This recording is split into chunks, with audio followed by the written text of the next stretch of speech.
JB, some sad news to start the show with, and this is probably something that should have been on one of our previous couple shows. Our friends at Pacific Lutheran out west experienced the loss of a freshman player. On October 12th, I think the passing occurred. Jordan Taft, number 38 for their team, passed. There's no information on the circumstances that caused it, but it was sudden from all information that we were provided. And last week when they faced Whitworth, Whitworth was gracious enough to allow them a little bit of an honoring of their, I believe he was a tri-sport athlete in high school, also on the baseball team at Pacific Lutheran. But you can see that it was a moment that the Pacific Lutheran players obviously struggled with, just like when we saw what Heidelberg went through with the Curtis Hellman situation last year. Yeah. We send our condolences. I always kind of turn to you for words for moments like these because obviously this is never easy. And so what are your thoughts? Unfortunately, Frank, we've been doing this long enough now. It's 14 seasons in, and unfortunately, this seems to happen almost every year in some form or fashion. It's just an unfortunate aspect of life, and it's something that I'm sure has been devastating for the family as a parent. The worst thing that could ever happen to you is to lose a child. So my heart goes out to their family and the kind of the extended Pacific Lutheran family. I was really impressed and touched that Linfield, one of their conference rivals in the Northwest, actually sent like a poster-sized poster, I guess, with the entire Wildcat football team, signing and sending their condolences. Really a class act move on their part because, obviously all those schools up there in the Washington, Oregon area are pretty separate from the rest of Division III and the rest of the country. So they're banding together and trying to get through this, and certainly a nice sign of respect by the Whitworth Pirates to basically take a knee at the very beginning of the game to honor this fallen player. Jordan Taft gone way too early, and unfortunately it never gets easier to say it, so we'll say it. Rest in peace, and our thoughts and prayers out to Pacific Lutheran as we start this show and dedicate it to them.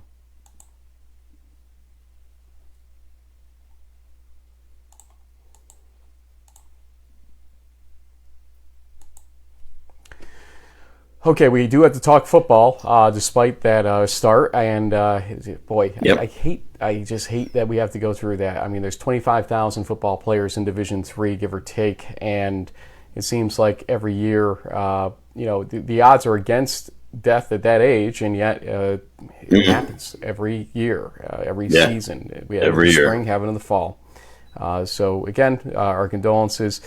JB, we have some guests in the wings, waiting in the wings, so why don't we just begin to jump into our discussion about games coming up here. But before we do, always, I like to say to you, what are your overall landscape looks here of what Week 8 looks like? I will apologize to you about one thing before I give it to you.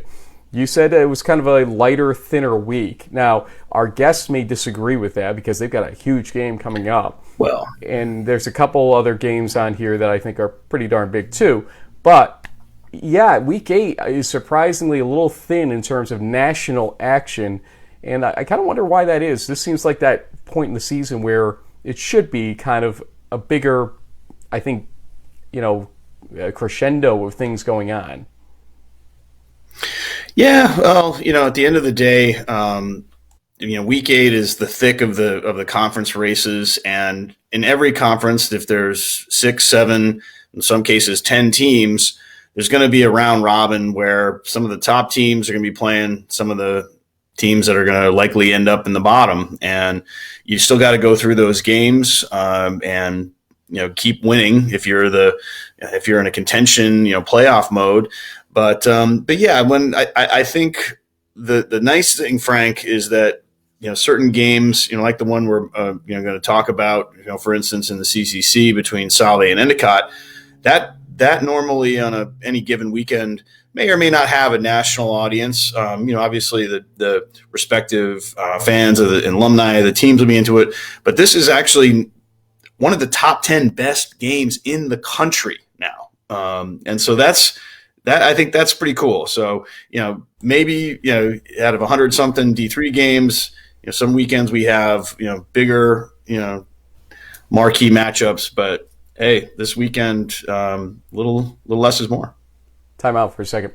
You're the guest panelist on Quick Hits this week on D3Football.com, I believe. Is that not correct?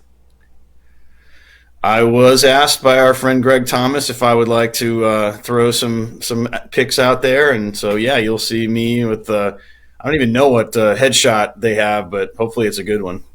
So let me ask you a question. Did we pick the same game that nobody else is watching?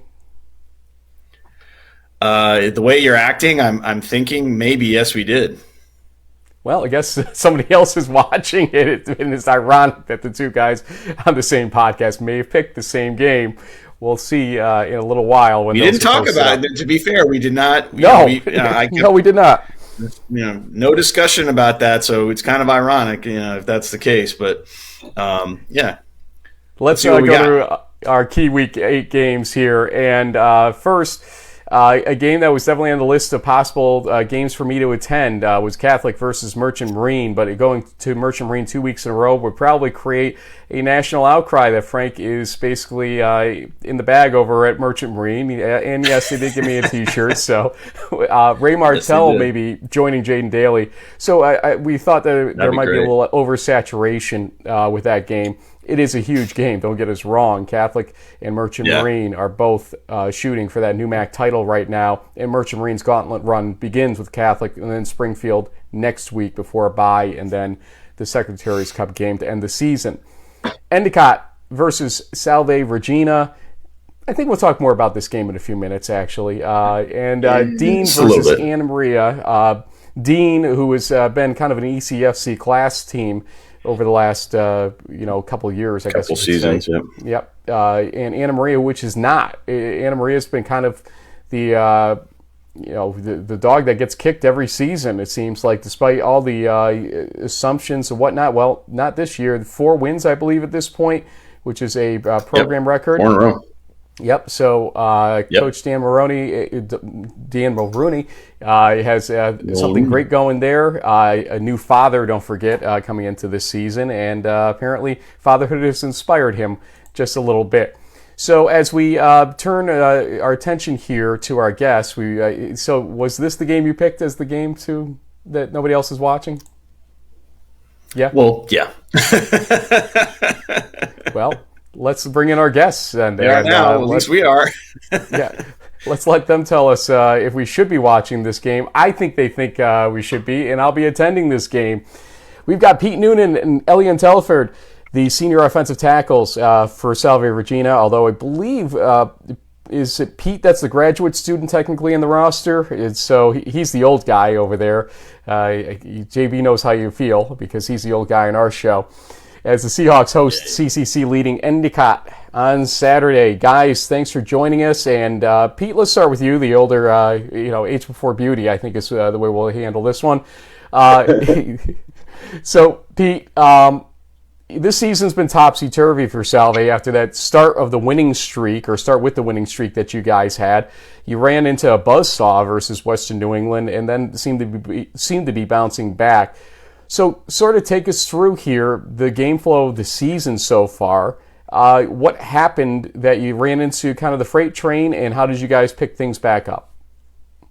Well, I mean, we started out very strong this season, and we came out against Western New England, and we didn't execute, and we didn't play together well as a team. And then we kind of rallied back, and we're feeling pretty good, playing pretty hard. So we're excited for Saturday. And Elian, if I could ask you to kind of expound on it a little bit, I mean, what did Coach say to you guys after that Western New England loss? that got you guys motivated to get things back on track here? I mean, he kind of just told us to focus on everything week by week. Our goal is to like go on 1-0 every week, not worried about the weeks before or weeks ahead. Just focus on the game at hand. Now, you guys, I think, Pete, you're from Pennsylvania, or how did you two guys are from like Pennsylvania and I think New Jersey end up all the way up in Newport, Rhode Island, in the land of clam chowder and yachts and mansions and all that kind of thing. I mean, how did Salve get on your radar from a few states away? Well, I mean, just the location. When I took a visit, I was like, wow, this place is awesome. It really didn't take much for me to just love Newport. I mean, I go to all the restaurants and Salve's campus. And once I visited, I met all the guys. It felt like a family I knew I wanted to be a part of. So definitely Newport and just the location. Yeah, I'd agree with Pete. Around my area in New Jersey, there's not much water. There's not the beach 2 minutes away from campus. You don't get to see the ocean looking outside your window. So it was definitely a good choice. And to elaborate on the food, there's many restaurants you can get food from around here. I mean, look at us. Yeah, all right, now we're talking that this is the best part about talking with offensive linemen, because you guys got to eat to stay big and strong and, push those defensive linemen out of the way. I actually have a family member who lives out in Pelham Road there in Newport. And I know that the food in the area is certainly, as far as New England goes, some of the best stuff out there. So, you're not too far from, some of the famous, pizza, Mystic and all that kind of thing. But what do you guys, fuel up on, whether it's for, a practice day or even more importantly on a game day when you really got to, be on for that, 3-hour stretch? Usually nothing heavy before the game. I usually like a light breakfast. It's usually after the games where I'll go out and really get food like that. Yeah, like after game day, it's like not my favorite part of game day, but I like to go out to eat with my family and stuff. Brick Alley, there's a bunch of restaurants you can go to. Also, like the pregame shakes we get sometimes from Bellevue Nutrition, get you right before the game. So definitely.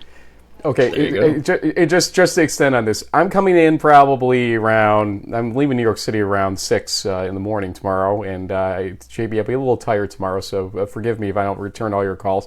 But I need to grab breakfast once I get there, so where do I go? What's a good breakfast spot? I know you don't like to pack on before the game, but there's 6 other days of the week, so where am I going for breakfast tomorrow, guys, once I get to Newport? You have to go to Corner Cafe, hands down. Corner Cafe. Hands down. You can get an omelet or a breakfast burrito. Breakfast burrito at the Corner Cafe? Yeah, what is this, Belton, Texas, nice. Suddenly? Okay. Okay. Let's talk football, guys. This Endicott team coming in undefeated in the CCC so far. They've had an up and down season for sure. Their defense, I saw them firsthand in the WPI game when they shut down WPI in the middle of the third and fourth quarters after giving up some points to them. Tell us about what you see as the strengths and weaknesses of this Endicott defense coming up here. We'll start with Pete again. Okay. Definitely the strength. I mean, they have a very good D-line. They're a very solid defense. You could tell they play well together, and they fly to the ball. So, I mean, that's definitely their strength. We haven't played them yet. So, I mean, we're going to find out their weakness, but we'll see. Yeah, I'd agree with Pete. On video, there's not much weakness you could pick out on that defense. They're all solid, all around great players, and every time we play against them, it's always a battle. Yeah. So it's no secret that a big aspect of the Seahawks' success is running the football. there's a guy that Frank got to meet in New Jersey named Joey Moriello, who's supposed to be pretty good, I've heard. And I'm sure that you guys take a lot of pride in the numbers that he gets to rack up. As an offensive lineman, you really have to love being on a team that really does kind of run first, right? Yes. Definitely. Mm-hmm. I mean, that's our strength. So we lean on the run game every game, multiple plays. We have different run combinations and how to attack you. We just feel like we can pound the ball on anybody in this conference. I mean, when we hear a run play, you get excited, because we like to wear teams down and get Joey those big runs, and then we adjust and see what they give us. So. Okay, but let's be honest here. Joey's not watching this. Don't worry, guys, okay? So you can say whatever you want right now. But, these running backs, they can sometimes be a little prima donna-like there. The quarterbacks, we always know they are, okay? But the running backs can be a little bit, high maintenance and whatnot. Give me a good Joey Moriello story at this point, because we've talked about him a lot over the last couple of seasons. I mean, do you always get along with the guy in practice and everything else, or does he get on you? Do you get on him? Give us a little bit of inside track here about the O-line and Joey. I mean, we have a really close bond with Joey. Never really getting into any altercations, arguments. I mean, we're always willing to adjust for him, and he's willing to do the same for us. Even not just the run game, pass blocking, he doesn't mind throwing his body at defenders when they come. I mean, along the O-line, we've been playing with each other for how long now? I've been years, with Pete for 4 years now. My right guard, Stephen Dewey, even Jason Azalina, who stepped up due to injury. Jason, who also plays center, is a very good player. Left guard, Blake Guerrero, he's been here for 4 years with me too. So the bond that we have up front and with Joey is very close. Let me ask a question and jump in two in a row, JB. Sorry about that, but it leads me to something here. The family that you're kind of pointing out here with the offensive line, it goes team-wide. When I saw you guys at Montclair earlier this season, Coach really almost lost it with me on the post-game interview, because it's right after his dad had a stroke, his dad Poppy, as they call him. Soon after Poppy did pass away. And one of the things that Kevin had told me was that basically the team rallied around him when the stroke first occurred. It tells me that you guys really have this extraordinary relationship with Coach Gilmartin. I was hoping you guys could tell us a little bit more about what he does mean to you guys and what those couple weeks were like internally as he was facing the prospect that he would lose his father, which he did. And again, we send our prayers to his family for that. Well, I mean, I've been with Coach Gill for 5 years now. He gets on you in practice and stuff. He's not scared to get on you and, rip you a new one, whatever. But every player knows on our team that, like, if something were to happen or, it's a family. We know that he has our back no matter what, So, I mean, it's on us to have his back. So we just knew we had to help him and support him through this tough time. Yeah, to elaborate on what Pete said, even when he was going through tough times, he tried to keep his poker face around us and not show any weakness, and we just had to step up and be there for him. Yeah, you must really love playing for him. I mean, he's such a likable guy. I mean, it's kind of hard for me to imagine though him chewing you guys out, because all our interactions with Coach Gilmartin, he's like a comedian. He's cracking jokes and he's like poking fun at us and stuff. And trying to think of him in a serious chewing you out kind of situation is hard for me to wrap my head around. But I'm sure any really good football coach, he does it. Yes. Just going to say he's not a morning person. Just come to practice. You'll see. Yeah, there's that Long Island, New England sarcasm thing going on with him. I can tell, and we get a little bit of it, but we don't get on the other end of a bad play or anything like that, so we don't get to see that level of it. Guys, CCC title talk. Kind of got sidetracked after that Western New England game for you, but you technically have some level of control over your own destiny right now. If you can win this one on Saturday, I understand it's take it game by game, but there is a long view here because your goal is to win the CCC and get to the playoffs every year as well. Elian, tell me, what would it mean to be able to get through tomorrow with a win and perhaps get a CCC title despite the adversity that you suffered mid-season? And is that adversity really building this team more, how we always used to say sometimes it takes a loss for wins? Is that possibly the case in your situation? Oh, yeah, I definitely believe that. At the beginning of the season, Coach Gill sat us down and told us, with the schedule we have, we can either go 0-10 or 10-0. And we're pretty much in control of our own destiny. So we were just kind of coming out every week, taking it game by game and trying to improve. And I feel like the loss was definitely needed. Realized that we had some more work to do and had to rebound stronger.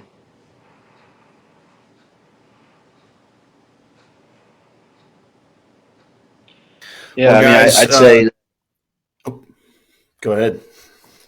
I'd say that yes, Endicott's a very big game, but everybody in our conference seems to be very competitive this year. I've been playing for 5 years, and I'd say this is the most competitive year with Husson in our conference and UNE getting better. So, we just have to come out every Saturday. If we don't execute, we could lose easily. So, right. Well, guys, I don't know if you've ever seen In the Huddle before. We've been around for a little while, but we know that not everyone's checked this out. But one of the things we like to offer up for our student athletes on the program is the opportunity to give shout outs to any friends, family, teammates, and maybe from high school. Elian, looks like you got I'm assuming State Liners is probably your hometown team. So any shout outs that you guys would like to give out, the floor is yours. First, just obviously my team, the O-line, everybody, all the seniors, Brian Velez with me, Pete, Blake. People at home, of course, my mom, my family, my little brother, my little sister. Yeah, that's about it. Yeah, I'd say my family, a line coach. He stepped up for this year, and Coach Gill. And all the fifth years that have come back. We've been through a lot together, and we're having a bunch of fun this year. So, yeah. Guys, I'm going to see you tomorrow on the sideline. It should be interesting and an exciting game. And as JB said, you are one of the marquee games this weekend in Division III. And according to one map we saw on Twitter, the state of Rhode Island, it is the biggest game at least for atmosphere, in the state of Rhode Island in college football this weekend. So you've got that going for you. So I am sure you and Endicott are going to put on a show because nobody likes a letdown with that top billing going on. So we'll see you guys and see where this goes as the CCC continues to be a very good race to watch in Division III. Guys, good luck this weekend. Thank you. Thank you. Good luck, guys.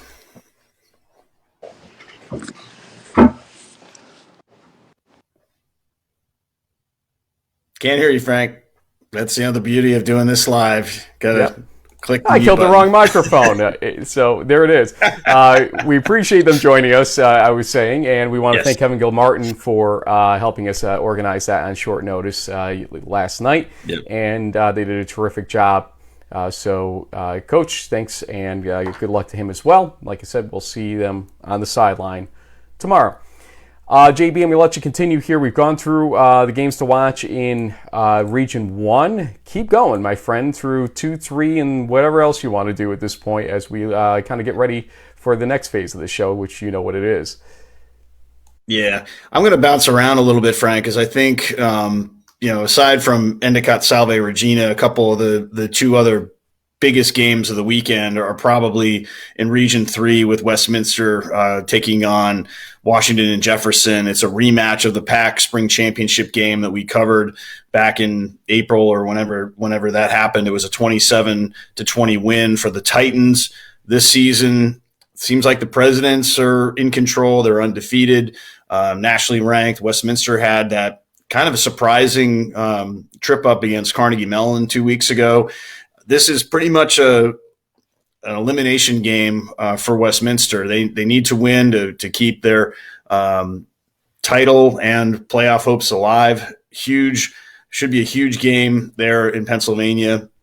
And then in Region 6, UW Stout against La Crosse, who we've kind of kicked that horse a little bit as far as how the whole tape nerfing situation was handled by Platteville. You can check our Twitter timeline if you want some more info on that, or our last show around the 48-minute mark, where Frank gives a pretty solid explanation of what happened there.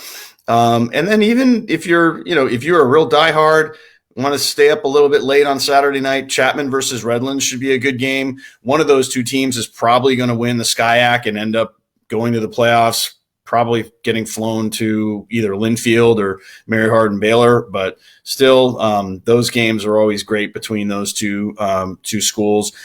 And then kind of jumping back to Region 2, some kind of old rivalry type of games between St. Lawrence, Hobart, Utica, Cortland.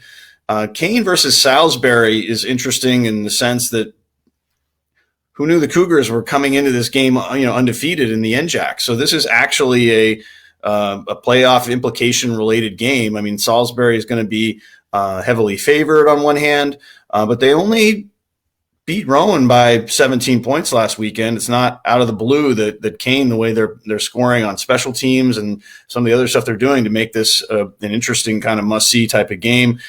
Out in Region 4, Mount Union versus Heidelberg. This is another spring championship game rematch.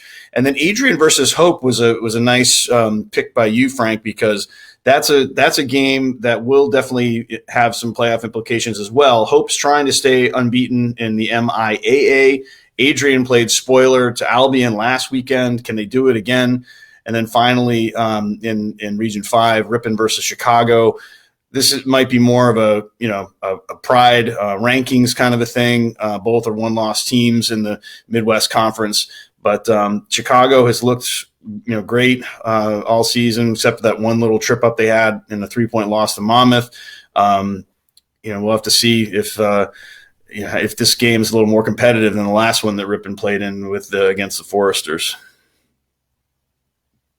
Yeah, and just go bring that back to the forefront here. Kind of an elimination game when you think about it for Ripon and Chicago, because Monmouth having beaten Chicago, Lake Forest having beaten Ripon, that's an important situation.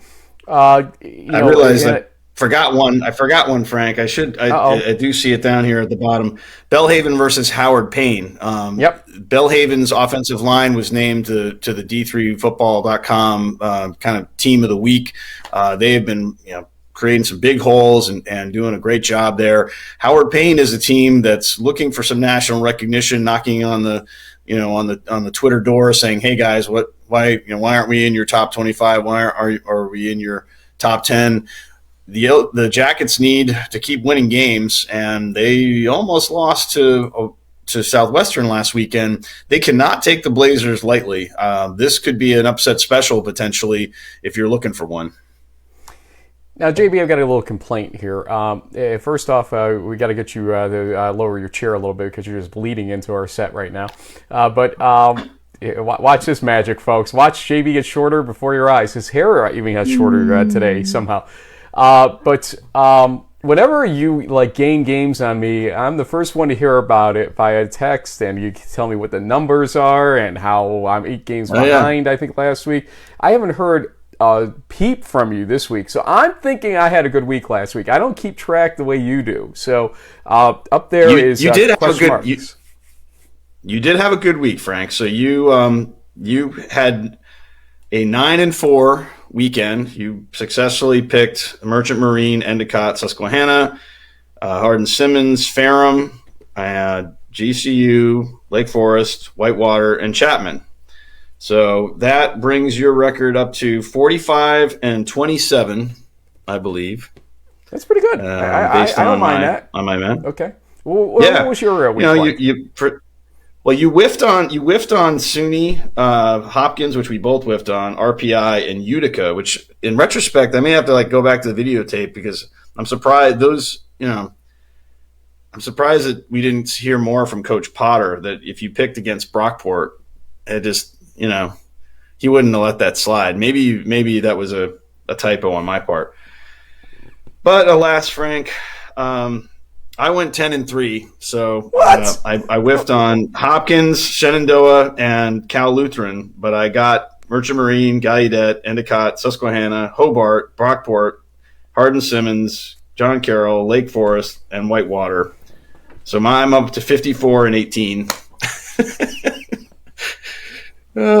So, yeah, still having a good run at it. But there's always this week, Frank. It's always this week.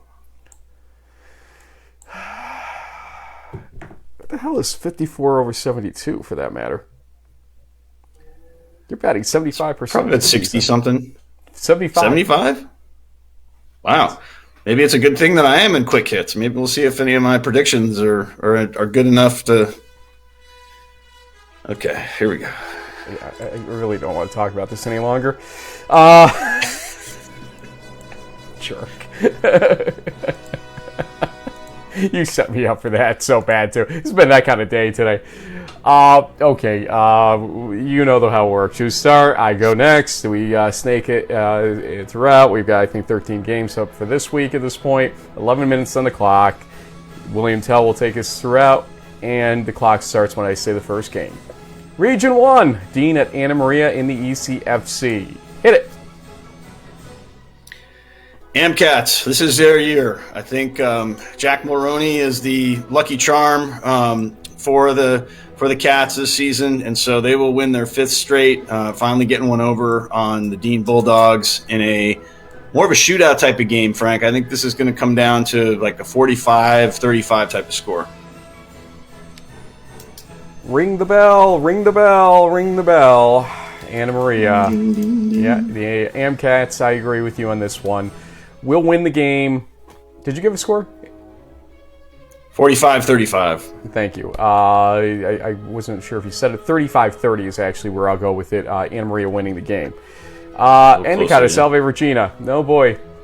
The last time I was heading to Endicott, I think I picked Western New England and didn't make it to Endicott, and there's that whole thing. It's like the Endicott-Frank Rossi relationship is cursed, okay? Let's just go there now, from a couple years ago to now. And sorry, Coach McGonigal and everything else that's gone on with that relationship and my bad picks and everything else. Having said that, I'm going to give the nod to Endicott here on the road. And I just think that Grafia has really come into his own. Now, that Husson score, it should have been more distant. There's no doubt about that last week. But you can't fault everybody on one dud game.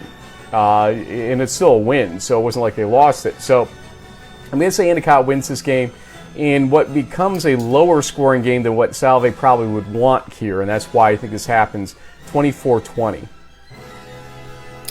Yeah, I was originally leaning towards the Gulls in this one, but after talking to those guys earlier in the show, they're kind of gentle giants, a little quiet, but I think they're going to surprise us with a close call. I think at home, the Seahawks will win 24-21 and just upset the apple cart in New England and see what happens. What goes from there. The Baker Puck Bowl, Hobart at St. Lawrence. Go. Statesman defense has been saving the day, and St. Lawrence likes to sling it. I'm not sure what the weather forecast is. It's not going to be as bad as it was last weekend, but I'll take a heavy dose of Rayshon Boswell, easy for me to say, and I'll pick the Statesman to win 28-14. St. Lawrence wins. At home on the grass. I believe they still got grass there, right? Have they switched to turf yet? No, it's actually at Hobart. That's my bad. That should be flipped around. Wait a minute then. See, yep. Folks, see what he does to me? He knew this all along. And now I've got to, live on stream, we've got to switch that around. If that's the case, I'm going to give the nod to Boz at Boz again. Because I was going to call very close upset. I think not being at St. Lawrence is actually important here with the conditions of the grass this time of year and everything else, because I believe they've maintained there.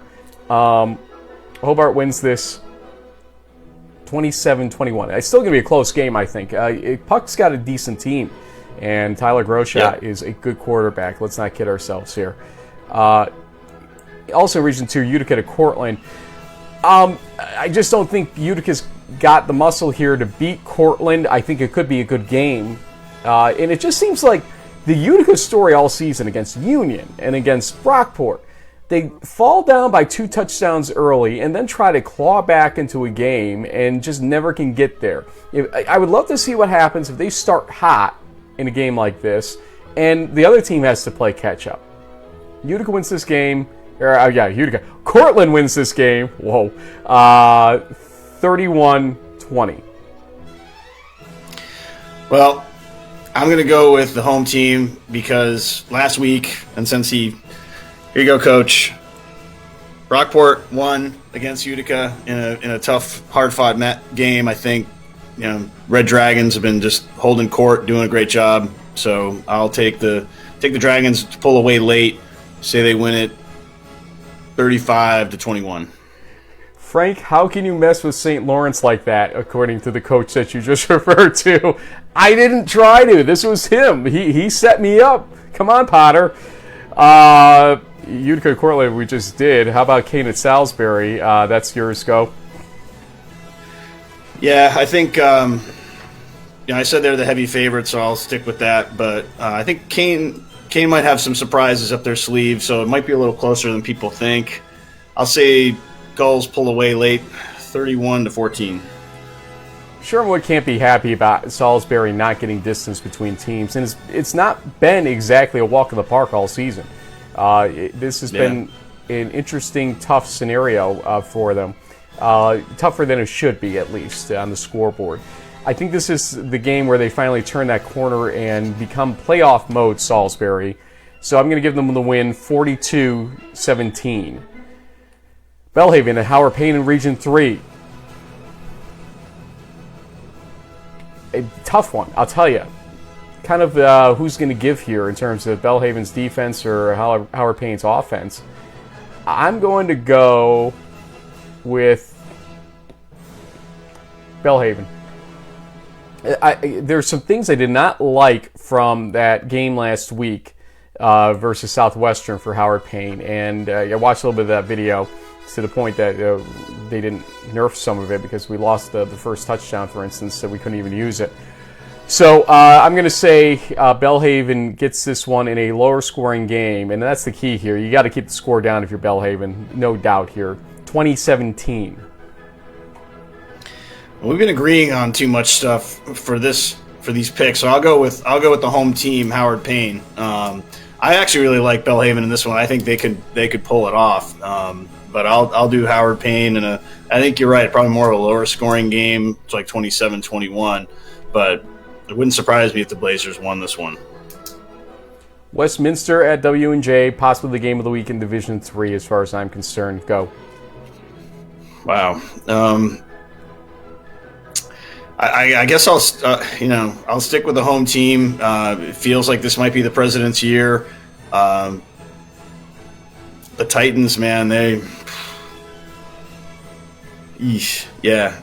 think it's going to be like a 27-20 type of game we saw in the springtime. But I'm going to take a flyer, and Coach Sirianni and company will hold home court. They seem like a team of destiny of sorts, but I wouldn't. Once again, Westminster upsetting them would not be an upset in my opinion at all.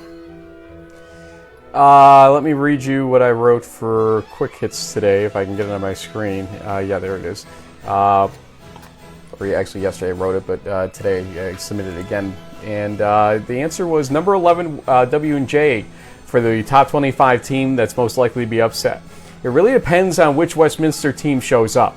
The CMU loss was perplexing, but the rebound last week shows the offense can still click. The game has a Hopkins-Muhlenberg feel to it.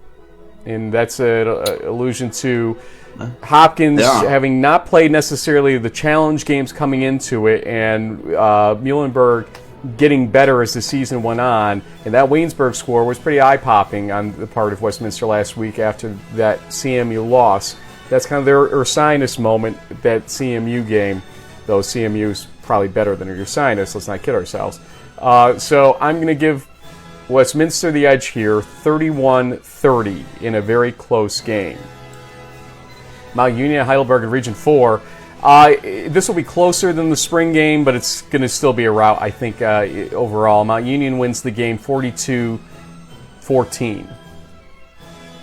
Yeah, I'll co-sign that. That sounds like a good pick to me. Mount Union 42-14, yeah. Adrian, I hope MIAA, will they create more havoc, Adrian, or will Hope kind of knock them out of the race?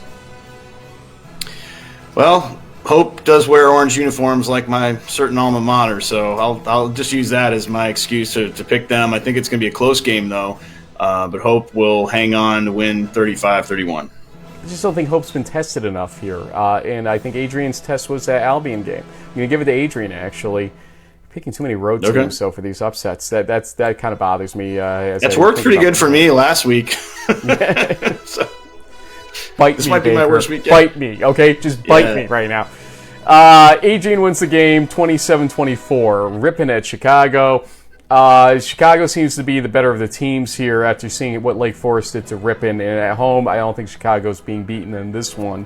So I'm going to give Chicago the 35-20 win. Yep, I also like the Maroons. I think they'll win it 42-21.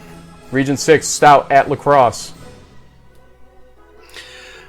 I think this is going to be a potential upset. I'll go with the Blue Devils. I mean, they haven't been able to do it in 8 seasons, so the chances of them, maybe it's slim. Maybe La Crosse has been scared awake or whatever. But what the heck? Stout surprises them 24-21. If Stout beats La Crosse, I'm eating this piece of paper on the show on next week. I'm telling you right now, okay? There's no way La Crosse is losing this game. No way La Crosse is losing this game. When did I become the La Crosse cheerleader in this show? La Crosse wins the game 35-10. I just don't see it being like that. Chapman at Redlands. Redlands just seems to have the class right now in the SCIAC, and so I will go with Redlands 37-21. Yeah, I'll go with the Bulldogs too. I think they'll win it 42-35. Yeah, almost beat the clock, and we only had 11 almost. minutes. We didn't add back time like we did last week. So all things considered, we did pretty well there. It's just 5 different picks this week, Frank. Yeah, I was going to say 5 different picks. It's interesting that we are disagreeing, even though we came into the show saying how this week doesn't have these compelling matchups, and yet we found a way to make 5 out of these 13 picks into toss-ups essentially between us, because us picking differently is a toss-up on this show. So maybe there's more there than we began to think here. We'll see where it goes, but if again, for people that tune in, and I always get this question via Twitter, so I'll let you answer it. Besides my own team, who else should I watch this weekend in terms of football games on streams or whatnot? So go ahead. What is the call for you as to what to watch for Week 8 if you're a fan? Well, I mean, I think we've highlighted a lot of these games. Endicott Salve is going to have a playoff type of atmosphere. Even Dean Anna Maria will in the ECFC. If you are a little bit of a video snob, is that the right way to put it? Howard Payne's broadcasts are ESPN quality. So if you want to see a really good looking game on your computer, you can mirror it onto your flat screen TV.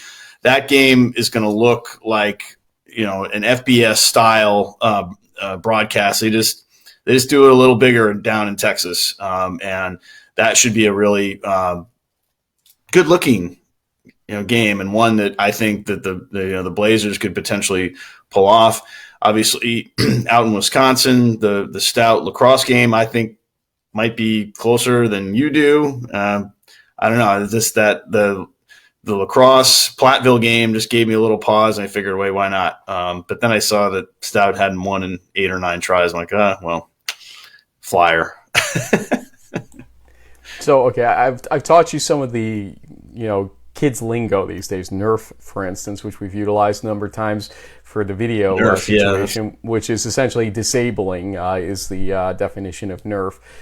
You said mirroring, which is a decent triad word for putting it onto your screen. Casting is what we call that now. Casting, okay. Yep. Well, this is why, an old guy like me has to have a younger, co-host and partner to keep me up on all the lingo. Finally, the obvious, game that everyone should watch if you're a fan of D3 football is Westminster at WNJ. That's probably the biggest game of the weekend, in my opinion. Championship rematch from just a few months back. It's a game that the Presidents, I think, should win, but at the same time, Westminster winning would not surprise me at all. I think your assessment was 100% correct. Just depend. Oh, geez, elite. Yeah, Coach Milne's new nickname that he provided me was pretty awesome. I'm very humbled by his moniker that he threw out there. I'm just amazed you saw that happen in front of you, because that's not exactly easy to see that change. I was going to hope that you didn't see it. This is elite statesman James Baker to my, what is that at this point? Window right, how's that? So folks, yep. Please bow down before royalty when he enters the room. JB, we still have hopes that you're going to get to a game this season. And so let's make it happen. That Birmingham Southern possibility. An 8-hour drive, could be interesting. 1 hour flight. Yeah. Just saying. But anyway, folks, you know how it works. I'll be at a game on Saturday. JB's going to retweet my stuff from there, which is the Salve Regina hosting Endicott game. He will also be going throughout the country retweeting stuff happening from Week 8. We'll have interviews on Sunday morning from the winner of the Salve Endicott game on Twitter. And then we'll have a show. We may try to push for Tuesday next week because we robbed you of a day this week. So let's try to get it a little bit early next week. That's if the stars align, of course, and we'll see what happens with that. But that also depends on the cooperation of schools to get us the access to video when it doesn't exist still. So please help us, schools, and we'll try to get you the show out on Tuesday this week. Listen to JB on I got some breaking news. Oh, timeout. Go. I got some breaking news, Frank. Apparently, according to our friend Joe Guster at the Merchant Marine, Ray Martell is going to be in the building for the Catholic Merchant Marine game. I imagine he'll be joining Jaden on the broadcast, just like the good old days. So good to hear that Ray is going to make the trip and be there for what should be a great NUMAC battle. See, and I wouldn't have been able to get through all that security detail that's required when Ray is in the building. So that's why it's proper for me not to be there, okay? So we've got that one covered with Ray being there. That's great. I was just going to say, listen to this guy on the Noontime Sports podcast from, I think, yesterday or so it got released. Matt Noonan and James Baker talk Division III football, especially New England stuff. So you'll want to tune in for that as well. That's Noontime, as it sounds, sports on the podcast host that you like the most, iTunes or otherwise. So get there and watch that, or listen to that rather, as well. We'll see you throughout the weekend via Twitter. We'll see you next week on this show. And stay tuned, folks. It's going to get exciting. We promise.